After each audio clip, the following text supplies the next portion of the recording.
Hey, thought I'd, I caught part of that show today.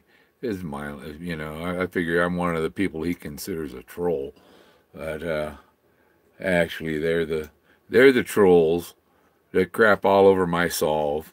Don't give me no credit at all. I've solved the poem. I found all his trove. His trove is the art in the thrill of the chase. The drawings in the thrill of the chase are the trove. That's the trove you're seeking, the treasure that's in the. I watched. I seen the. I watched that show yesterday, and that guy. Oh, what's his name? But he's. I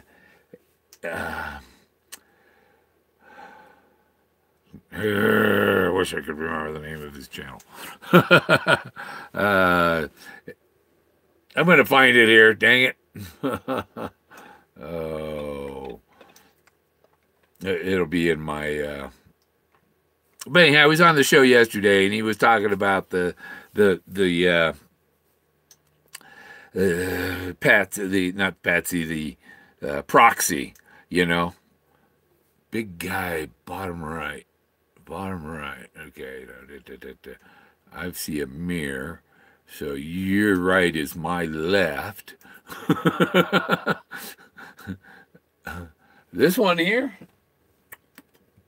that's that's my friend Jim Cuba, and he's a guy who was when I was had my bus before I got my RV. I lived in a bus, and there was a place these guys let us park.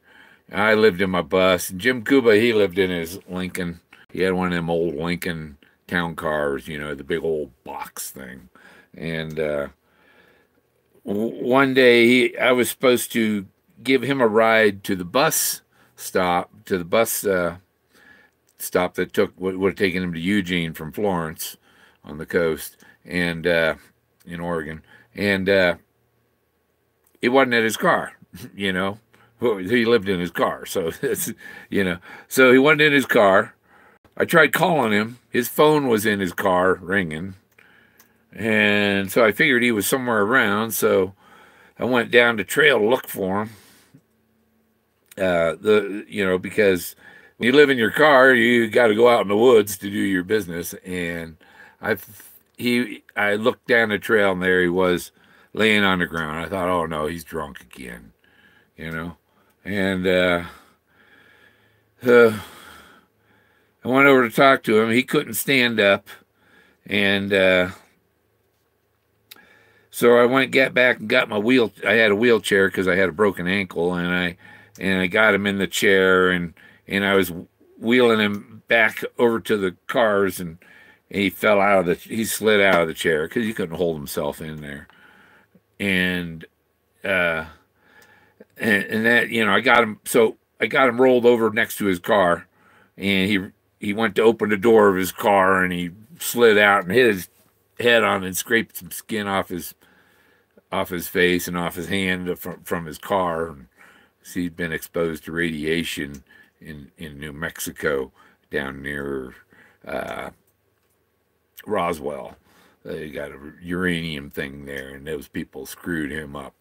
But anyhow, so when he fell out, and I said, okay, lift your left hand, because I noticed he had problems with the left hand. And he says, I am. I said, no, you're not. I said, you had a stroke. I'm calling an ambulance, and they came and got him, and I had a couple of things I had to finish up before I left, and but when I got to the hospital, they were putting him on a helicopter to fly him to Portland, and but that was 2013, and he just died last early winter, late fall. He died last year, so he's gone. But it got him,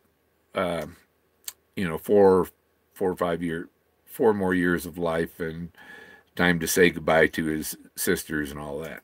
So that was Jim.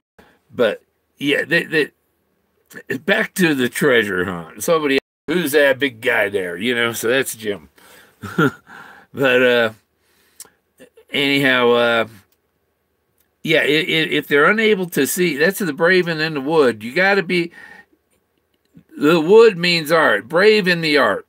Brave in the art means you're gone into abstract art. And if you're going into abstract art, you're seeing shapes and rocks and landscape art, the things that are like, really? Is that there? You know, that's why I got elephants, horses, tombs everywhere. To see this 14,000-year-old ancient archaeology, you got to realize there's a thing called erosion.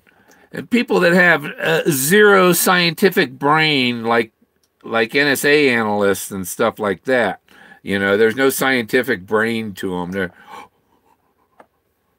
Trump had whores on his bed, peeing on the bed in the hotel. That's Bill Clinton's story. That's the kind of thing he does. He still does it. But hey, I got a new shirt. Look at this. Brand new Fanatic shirt.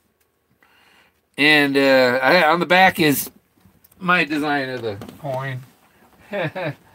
So, you know, I don't know what part you're seeing. Because I can't see the camera. But yeah, I got my thing of the coin on the back with the treasure.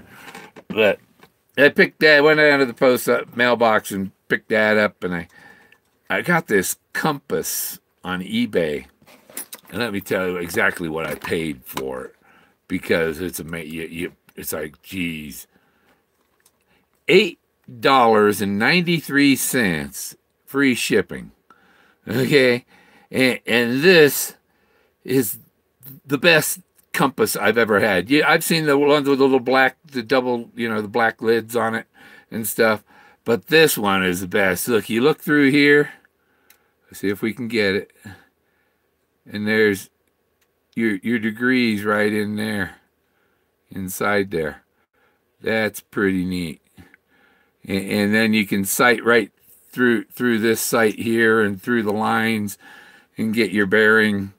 I mean, what he says there was the target at 260 something degrees. I don't know what, I can't remember what it was, but it was a certain distance and certain feet.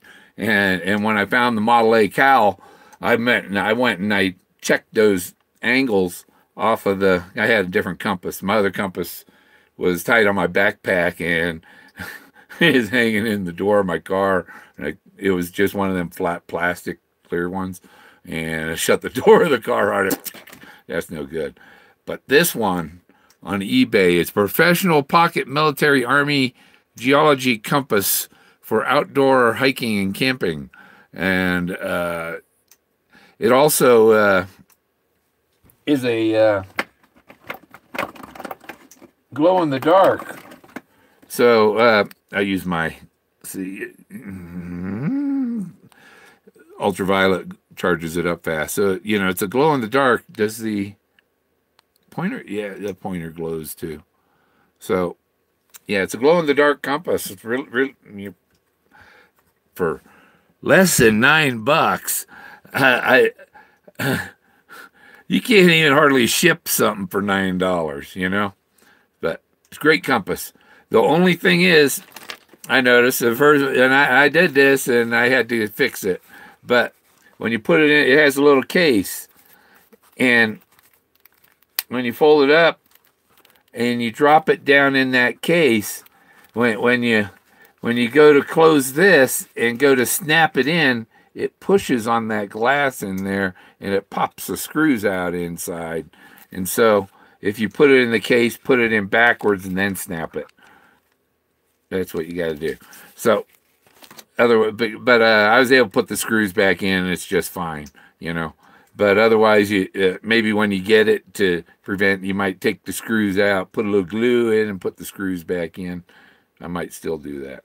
But, yeah, it's, you know, it's got the little dial for your, you know, deviation from north. And, you know, with all the degrees on the dial and on the compass, it's pointing to Australia. See, south. But yeah, and it has a leveling bubble in the glass in here. Can't show you because you know and it has a leveling bubble here, so it has two of them. And it's a very nice one. I keep it in my backpack. I'm gonna keep it tied. I usually keep them tied to my backpack like that, you know. But that's the last one got in the door of the car. This one's a real heavy duty case, and it also has a ruler on there for inches and metric. So that's a damn nice little compass. That would last me the rest of my life. Well, they're making stuff that you can live forever pretty soon. And I'm waiting for the cold. The cold, if we go along with, I'll pull up his name.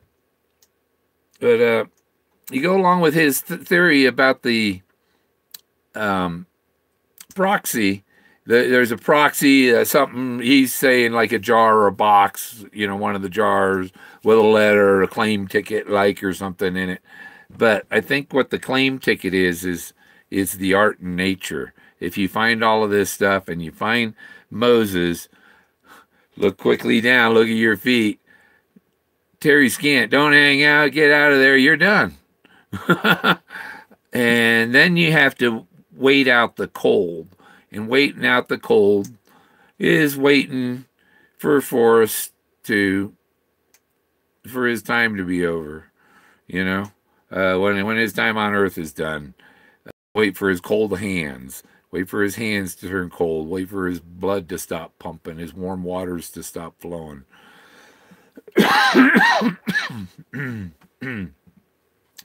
So, I'm going to play with my laser a little on you. Mess with that camera. So, you know, I've got these shirts. You got them on Zazzle. Look for Fanatic. You might search with the omegas and without the omegas for ends. And beware, some of them you'll see there's the brown trout swimming through the logo and stuff, and some of them don't have the trout. So I like the ones with the trout swimming through. And then we got the these playing cards, tested and recommended by Peggy Fenn. Forrest tells me that I sent him a deck and Peggy uses them. So, you know, I put the playing on there twice because, you know, they're cards, so they go this way too, you know, depending on. They're real bicycle playing cards. Where's an ace? Where's an ace? Where's an ace? I know where there's an ace. My son has an ace. My grandson is an ace. There's an ace. See, it's bicycle playing cards. And they're made by, you know, Zazzle with license through Bicycle. So, you know.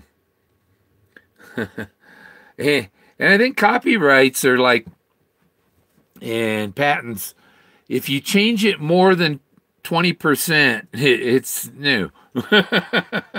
You know. So yeah, I changed all. I got his face. I got Harvey. I got you know, his planes from different my logos, and it's more than 20% change. And I didn't use an entire picture. I used a piece of picture, a collage like. What's that? Another Joker. Two Jokers, but they're bicycle cards, and they come with this is the. See, there's a lot number and stuff. When I had them made, they 1 of 2, 101. I think Forrest has the other 101. This must be my second. I had 4 of them made, and I still have 2 of them. I gave 1 deck to Forrest Fenn. I gave 1 deck to Daniel Drew Warner.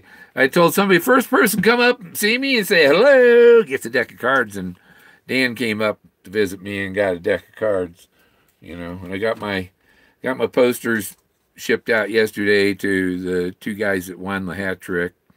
And as soon as I get the mailing tubes in, I'll have more hat trick games.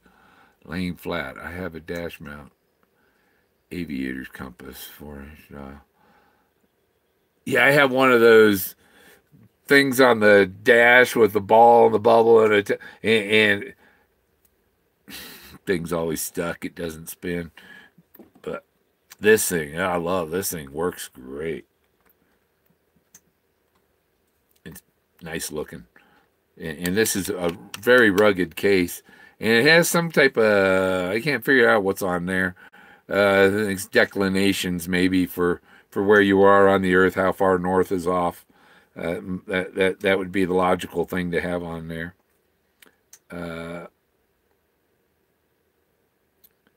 Brighto? I don't even need a magnifying glass. I got one here. Somewhere over the rainbow. Forrest left his treasure. You know, yeah, I can't. I tell you, I got too much stuff in too small a space. I went and had lunch today. Where my mailbox is in Del Norte, DELNORTE 81132, box 291. But I went up there. Bill talked about it the other day on Bill talked. Which Bill? Facebook fanatics. Yep. Yeah. David Cooper. Why don't you go get it now? I've gone and looked many times, and right now it's raining and stuff up there. I can. It's 60 miles away from me. That's where it is. Yeah, I know. And it's over there in those hills, and there's rain, and there's new snow falling up on the. So, and that's going to make water deeper again, and it's, yeah, it was blowing 30-mile-an-hour wind earlier today, 40 degrees, 30-mile-an-hour wind. It's not really the ideal day to go searching, and I know it's hidden so well that I'm not worried about somebody thinking they can sneak in there and get it, because they have to know the exact spot. They're going to find the wood and that stuff where I've searched and find other things, and the stack of airplanes, the double blaze fingers, the fly fish, the got fishermen riding the bird and fishing, fly fishing, basically. You know, it's like flip fishing. It's like sitting on the tail of the airplane and flying over the lake and fishing. You know what I mean? That's fly fishing. Some people fly fish with their drones. That's not recommended. The way that fly fishing with your drone, the best method is you use the drone solely to take your hook out to the middle of the lake. It drops it in the lake and your drone is done. You don't want to get a fish on your drone and have a fish pull your drone into the lake. David Cooper, why don't you go get it now? Oh, okay, so Dave's going to go get it. Okay. Yeah, I'm not too worried about Dave going to get it. And I don't even see David Cooper on here. Who's David Cooper? He ain't even commented. Is there somebody on here? Oh, there he is. His message is deleted. Okay, I found him. I was wondering if I might have to get a moderator myself. The White Mammoth. Yeah. Blanca, I live in Blanca, and that means white. Sometime, Bill, every time I watch your live shows, it reminds me of Woody Harrelson in 2012. Yeah, well, that's okay. He that was a great character he played. And you know, if people think the haters, the people that are like bigots, the people that don't like, oh, you smoke pot, you must be an idiot. Yeah, the idiot, the one idiot out of 300,000 people that figured out where Forrest Fenn's treasure area is and what the poem is all about. It's about the art and the archaeology and all that stuff.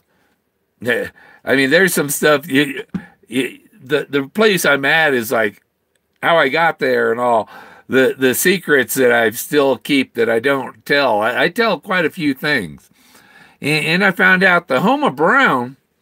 You can buy a 35-acre lot. The home of Brown died and his property sold, and so they're selling lots, 35-acre lots of Brown's home for $5 million. So if you got $5 million, you can go buy a piece of land and dig up the whole thing if you want. But it's not at the home of Brown. It's a waypoint. That home of Brown, anyhow. The other home of Browns that are along the route, the poem takes you through waypoints. The Warm Waters Halt is a waypoint. If you don't know what a waypoint is, it's like a bus stop. Okay? And so your first bus stop is where Warm Water halts. Your second bus stop is the home of Brown. Your third bus stop is No Paddle Up Your Creek and No Place for the Meek. And then there's Heavy Loads and Water High. And then you're going to find out that the Water High is the Blaze, and then you follow its outlet to where it ceases, and you find the Wood, and you find Tired and Weak. So now I've got them all just nailed down, and they're just one bing, bing, bing, bing, bing, bing, bing, all lined up in a row. The road ain't straight, but they're all like it's all in that progress. The tarry scant, the tarry drive on that tarry road, because you can't carry anymore. You tarry. You tarry. Your car is your carry. Basically, it carries you. And the Heavy Loads and Water. And when he did that, he's like, man, this is a spoiler, you know, because if you don't use your imagination, you're not going to get there. Yeah. There's somebody up in Alberta, they know about that. I hinted them on that, you know, up in Calgary. But yeah, I just dig this little new compass. Gypsies have no. They're back to they don't even have a Where Warm Waters Halt, and I got the whole string of it. He doesn't know my solve. He thinks he knows my solve. All he knows is that I'm finding shapes in rocks. He doesn't know. I doubt he's even watched my video about the home of Brown. I doubt he's ever looked up the guy I told him who was Brown. I doubt he's ever looked him up or how many bronzes he had and how much he sold his bronzes for. And he actually got a job opening there that I could almost qualify for. I'd do a dang good job of it. And that's the landscape architect. Yeah. Because I got the landscape down. I know that. Maybe Forrest could put in a good word for me. Because I had drafting 1, 2 in 7th grade. I had drafting 3 and 4 in 8th grade. And when I was a freshman in high school, 9th grade, I had drafting 5 and 6 architecture. And I got A+ in all of them. I you know, from there I went on to maps and, you know. So I've been a draftsman. I've drawn temperature controls and parts for ocean. I work for Oceaneering, who makes underwater robots for the oil rigs and stuff. When that rig got taken out and down in the Gulf and blew up and all that, and they were trying to stop the leak, and they had the robots that go down and do the work because it's like 2 miles down in the ocean. I think that one was 6,000 feet or something like that, a little over a mile in the Mississippi Canyon. I was on an oil rig that was right next to it. I was on the Shell Ram Powell, and it's still out there pumping oil out of the, and it's got a plate on the bottom, and they drop these things down there. So I'm actually qualified to go work for his nephew on some. They have ROVs. They have little ROVs. The ones I had were the size of a Lincoln Continental. You know, they were 2,500 pounds, 3,000 pound underwater robot, big thing called the Millennium, and. It goes down. They drop it down in the water. It's in a cage, and it has a tether on a reel inside the cage, and it comes out of the cage because that's its power, and it's has fiber optics and electrical in there and stuff. And that's what I was to take. My job was to repair the cables when they break and any of the electronics or fiber optics. I was a ET, electronic technician. What do you make of this location near Blanket Peak? It's not. That's what my location. That's where I live. That's not where the treasure is. I don't let things throw you off like that. I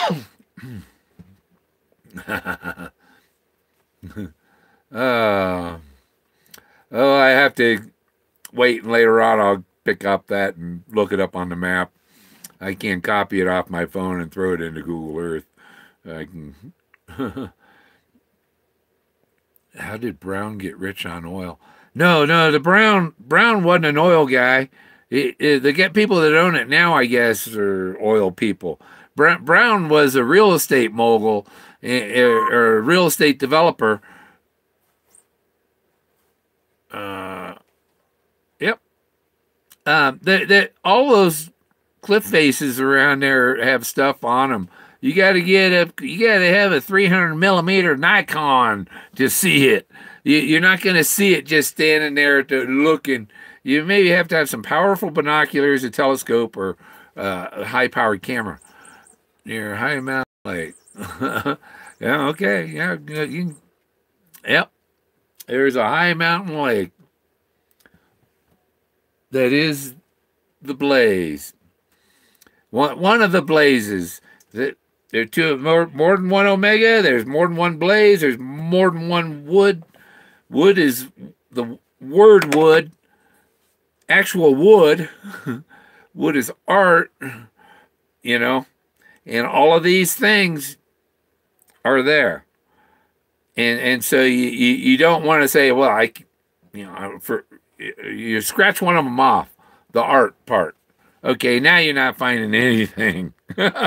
Scratch off the other one. You're boom. You know. So if you throw possibilities out the window, it's like throwing them out the window while you're doing 90 miles an hour down the freeway. You know, you're not going to get them back. I keep those possibilities open. A lot of stuff people might talk about on their other solves might not actually be relevant to their solve, but might be relevant to your solve. Be cool. Have a what? Have an old wormwood carving. Be cool. Yeah, oh yeah. I'm looking for stuff up there. Actually, that one thing I found, that one log. I think maybe I'll bring a saw up there and I'll cut that end of that log off that has that turtle on it. There's a knot on it. It looked like a turtle and a cloaked person on it. And I wasn't sure if it was a natural or if somebody put that there, you know, because it was right next to the face. that was coming up out of the forest floor. And I knew I seen stuff with my drone looking down, and there's this big head. It's just from, the nose, just that part of the head up. It's just two big eyes, like big nose, and the nose is another person sitting there, and there's other people over on the cheek, and once you see these figures, it becomes easier and easier. If your eye's not trained to it, because your brain is turning that stuff off, because you have a phobia of it, you're thinking it's pagan. Well, they call everything before Jesus pagan. The Egyptians were pagan. Everything's pagan except for Jesus, And he was even Osiris. Osiris was born to a virgin mother, and the star in the east, and all the whole story comes from Egypt and Sumeria, and they just changed the name of the guy, and it's like Easter, It's a pagan holiday of fertility, So all these religions borrowed this stuff of their old religions. They didn't want to give up their holidays and stuff, and they made it part of their new religion. And then when Muhammad came along, he says, whatever they like, we don't like it. We're the total opposite. They take their hat off in church. We wear our hat in church. They are a wonder. It is, and the only reason it's gotten no recognition is most people. I can't believe that, and that's the truth. They can't believe it, and that's why they can't see it, because their mind. I've been taught that this doesn't exist. That the birthplace of humanity is in Mesopotamia, and that people didn't even come to this continent until 15,000 years ago. Yeah. Well, my professor down at Adams University here, he dated the Clovis artifacts and the mammoth in San Diego to 150,000 years ago. Yeah. That's before the wheel, according to what they're telling us. And so we don't know. My site might be older than 15. It might be 40,000 years old. Until they find something there that they can date, they don't know. I think my little tool here, it might have some dating material in there. Look at those little sharp points on there. And you see the flakes are taken out all along that. It's all flaked there, So